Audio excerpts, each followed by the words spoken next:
오늘 박사님의 두 번째 강의는 우울증이라는 주제로 함께했습니다.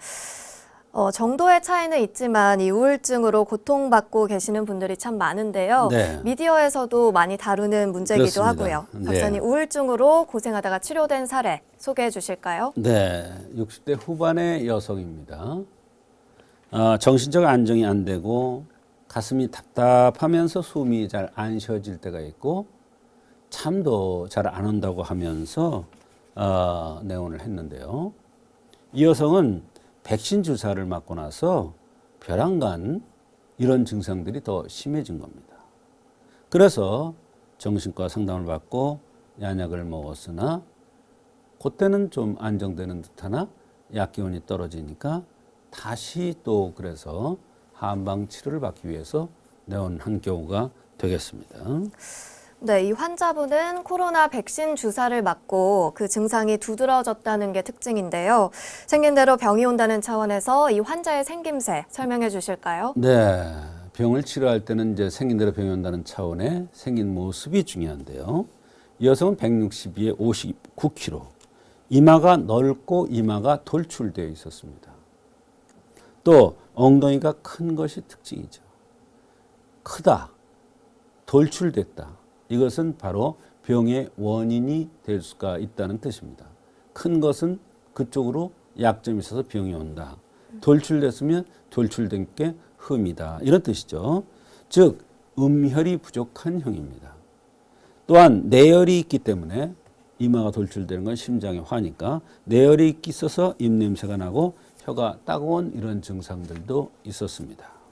네, 이 환자가 호소했던 증상들도 궁금합니다. 우선 우울 증상으로 정신적 안정이 안 되고 가슴이 답답하면서 숨이 안 쉬어지고 잠이 안 오는 현상이 있는데 이런 현상이 백신 2차 접종 후에 더욱 심해졌다는 것입니다. 그것이 백신 때문에 그런지는 모르지만 하여튼 그 이후에 이런 증상들이 더 심했다는 것입니다. 입에서 냄새가 나고 혀가 따가운 증상도 평소에 있다고 했고 불면증이 있으면 숨이 안 쉬어진다고 했습니다. 눈이 뿌옇고 소변이 시원찮을 때가 있다고 했습니다. 네, 치료는 어떻게 해주셨나요? 음호로 인한 허번의 명처방인 주겹석고탕이라는 약을 한 제 20첩 투여했습니다.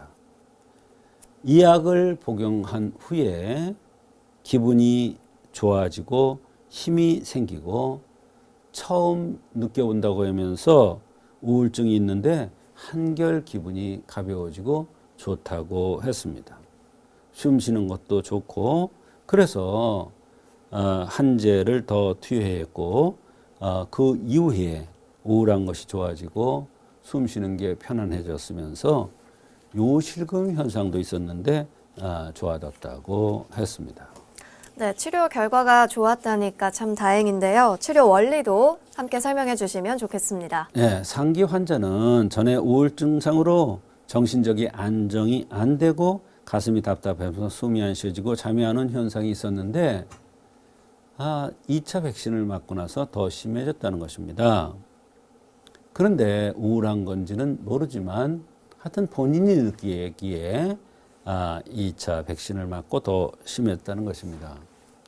생긴 대로 병이 온다는 타운에서 얼굴에 돌출형이고 엉덩이가 큰 음이 부족한 형이기 때문에 또 내열이 있고 입에 냄새가 나고 혀가 따가운 증상들이 나타나기 때문에 음호로 인한 허번증인 담주교탕을 투여했는데 좋은 결과가 있었던 것입니다. 이 담주교탕을 내용을 보면 소맥과 감초가 들어있는데 이 약은 뇌장벽, 혈액을 뚫는 유일한 약들입니다. 말하자면 뇌 속으로 보통 약들은 잘 들어가질 않는데 이런 소맥과 감초는 뇌의 장벽인 BBB 이것을 뚫는 그러한 효과가 있습니다. 이것은 감맥대조탕이라는 약재로 구성이 되어 있는데 이 감맥대조탕은 특히 불면증, 불안장애, 우울증에 효과가 아주 좋은 처방입니다. 더군다나 이 약에는 맹문동이라는 게 들어있는데 심려를 꺼주기 때문에 심기가 안정이 되고 소맥은 심기를 기르기 때문에 좋은 효과가 있었을 거고 바나 같은 이런 약들도 좋은 역할을 해서 청주교탕을 쓰니까 좋은 효과가 있었던 것으로 보여집니다.